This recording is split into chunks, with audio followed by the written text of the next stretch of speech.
Well, Minister Thomas, thank you for joining us at Manx Radio today. We've had this very interesting report put before us, looking at the state of construction on the Isle of Man and specifically the costs involved. And it may not be a surprise to anyone, the findings of this, but costs are on the island at 18% above the UK average and comparable with Outer London.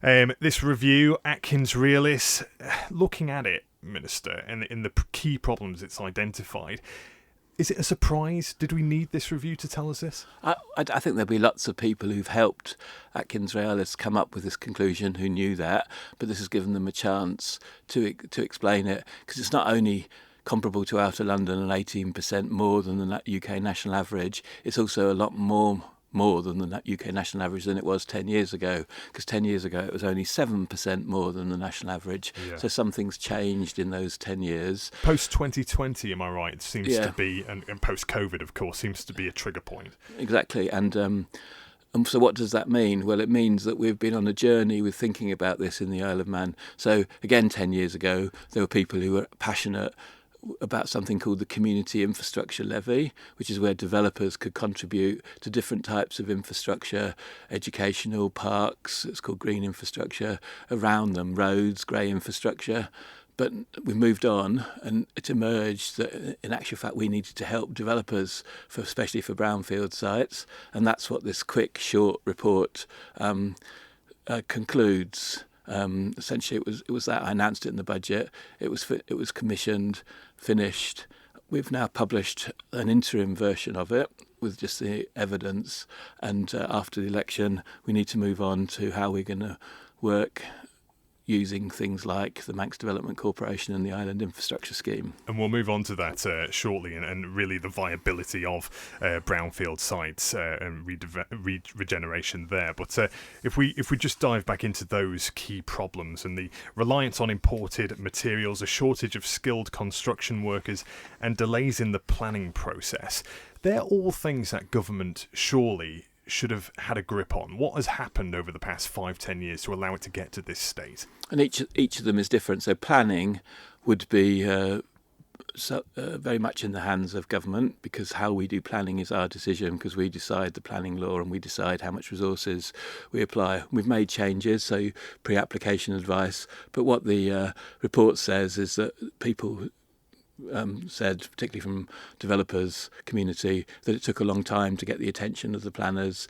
to actually help them with their application, and then people who spoke for the planners sometimes changed their minds or people overruled them. So that's a difficult issue. In terms of labour, that's what I've really focused on, because I was disappointed to read that over this last decade we've ended up probably with fewer locally qualified people working in this sector. And we have to remember it's an important sector, 2,000 or 3,000 people work in construction, but we've got fewer than we've got now, and that in itself is causing an issue for the prices. Why do you think that's happened? And then the suggestion in this report, and one I like and I want to have tested further, is in part government's contributed to that by, as resources have got tighter and as people have looked to get better value from capital resources, they've looked to bring people in from across and to use contract types from across and to change the way we procure things.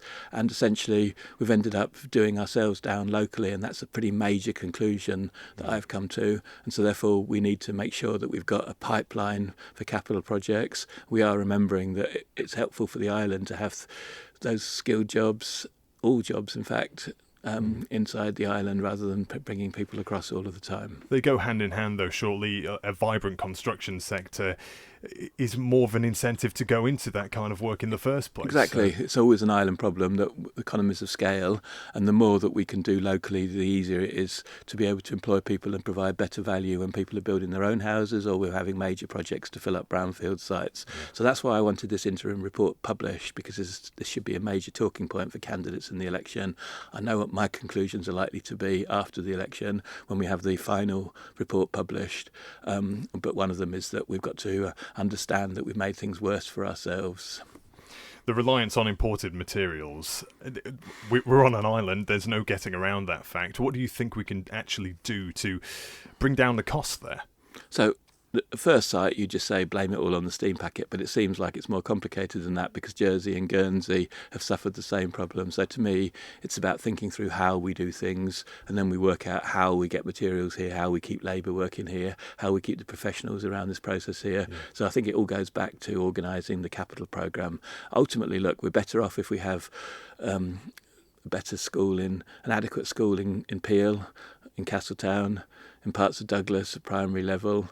And that helps our construction sector, and that will help all of us when we come to do our work on our own properties.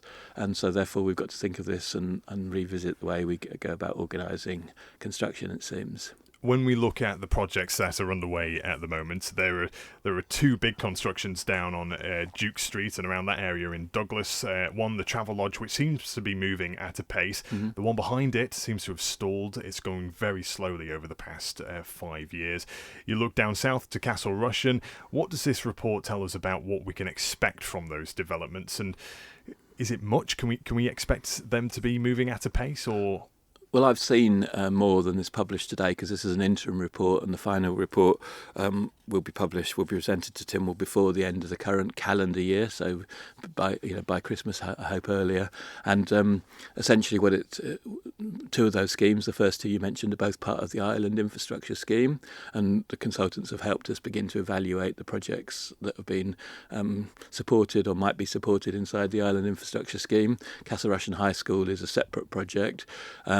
There's been a lot of discussion about why that isn't as yet further forward than it needs to be. Likewise with the Peel School and other schools around the island. And that's what I mean. We need to go back to using the project money that we have properly to make sure that we have the infrastructure we need for education and health and for roads and for everything else that we need to do. So let's look ahead then to, you've mentioned it a couple of times, how this is an interim report. It's short and brief, but a full report will examine a bit more, and including the future function and role of the Manx Development Corporation.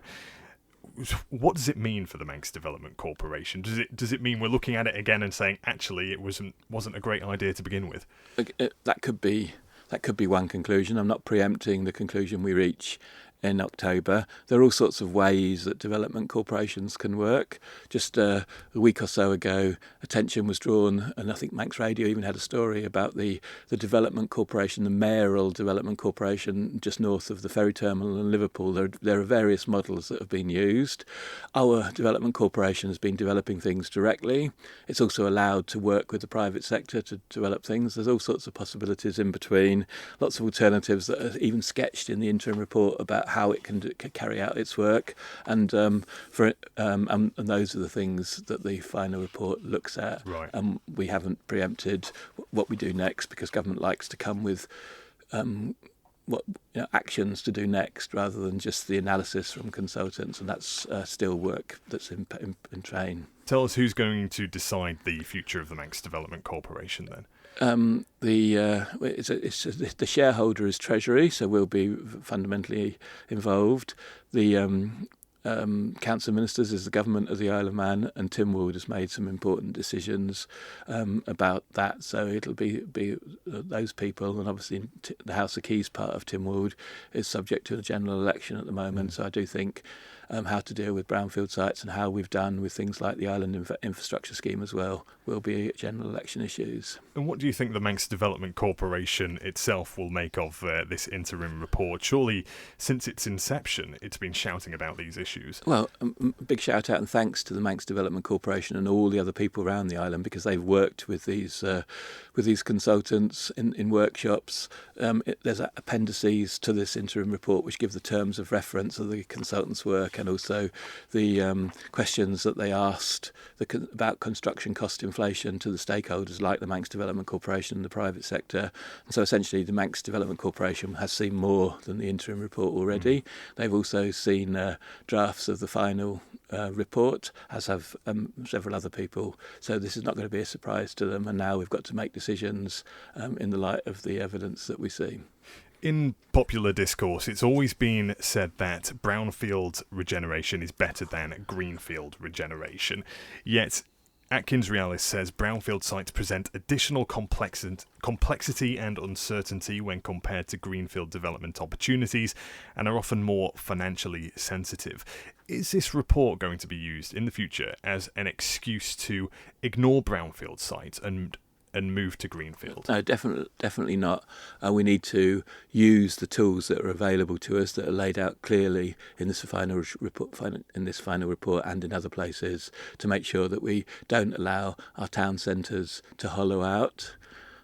What you quoted is correct. It's cheaper to develop on the edge of towns and the edge of urban areas, but we can't let that mean that we have hollowed out town centres. What is the multi-year capital programme going to look like that you've proposed? So that's been work in progress for former Treasury Ministers and former government before I joined. I've accelerated the process in as much as we need to finish it. So it has been called the Strategic Infrastructure Needs Assessment. Before this government, it used to be called the National Infrastructure Strategy. We just basically need to identify what we need to do to maintain what we've got and to replace what we've got perhaps, or invest in what we've got with new things alongside across the whole works, whether that be for Home Affairs in terms of what they need, or whether it be in terms of schools or health services or highways or ports or whatever. And so the capital programme is actually identifying what needs to be done, whether it be over 5 years, 10 years or 25 years, and then we need to work out how we finance that and in what order we provide it. The Department for Enterprise says it will also bring forward proposals for a further round of the Island Infrastructure Scheme. I'm hearing, is the message then that we just need to throw more money towards the construction sector? It has been expensive in one sense. There have been many millions spent on the Manx Development Corporation from borrowed money from the facility it has with Lloyds Bank and also from the public purse through equity investments. Money has been used from the Economic Fund for the Island Infrastructure Scheme. So many millions have already been spent. So what you say then is true in that sense. And more will be needed for the brownfield sites, and how that's channeled into filling out and stopping future hollowing of our town sites is work still to be done and determined how we do it. I suppose finally I want to ask you, what does this report actually achieve? We've seen some forecasts in here that tender prices will rise by a further 7.5% in both this year and next year, outpacing the UK. That's caveated with messages about the fact that we're being impacted by the war in the Middle East. Mm-hmm. Do you hope this report will serve as a crossroads, a change of direction from here on out, that we could do something about it and actually slow the projection of travel here? Yes, I announced during my first budget speech that this report was being done. We've got a parallel one on how we carry out projects. We've got another project on producing that capital programme, that multi-year infrastructure programme. We're also doing things like prioritising budget, because once you have infrastructure, you have to maintain them out of revenue budget and you have to operate them out of revenue budget.